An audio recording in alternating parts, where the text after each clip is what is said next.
সকলকে সঙ্গে নিয়ে সার্বভৌম ও প্রকৃত গণতান্ত্রিক বাংলাদেশ বিনির্মাণে বিএনপি অঙ্গীকারবদ্ধ বলে জানিয়েছেন বিএনপির স্থায়ী কমিটির সদস্য সালাউদ্দিন আহমেদ।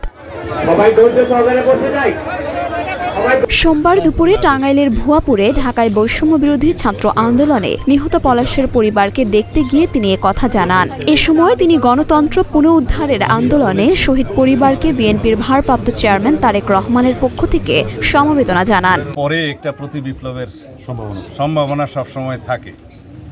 সেই প্রতি বিপ্লব যারা ঘটাতে চেয়েছে পরাজিত ফ্যাসিবাদী শক্তি বিদেশে বসে তাদের প্রথম দফা ব্যর্থ হয়েছে। তারা মাইনরিটি ধোঁয়া তুলেছিল, হিন্দু নির্যাতনের ধোঁয়া তুলেছিল, যেটা মিথ্যা বলে প্রমাণিত হয়েছে। যারা বিভিন্ন রকমের অস্থিরতা সৃষ্টির পায়তারা করছে বাংলাদেশে, সেগুলো প্রতিদিন আপনি দেখছেন যে নস্যাৎ করে দিচ্ছে ছাত্র জনতা। সুতরাং আমি মনে করি না বাংলাদেশে পরাজিত ফ্যাসিবাদী শক্তির কোনো রকমের এরকম অন্তর্ঘাতমূলক কোনো তৎপরতা বা তারা সফল হতে পারবে আমি মনে করি না।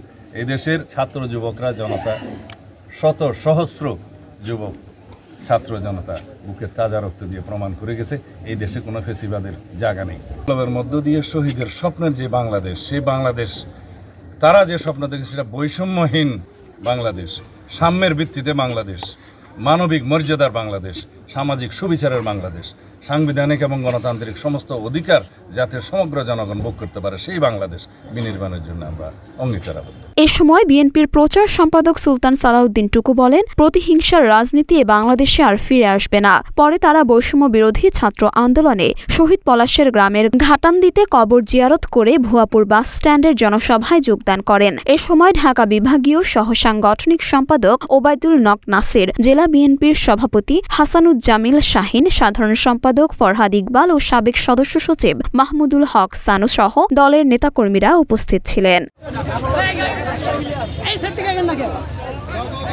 মরিয়ম মিম, ঢাকা পোস্ট।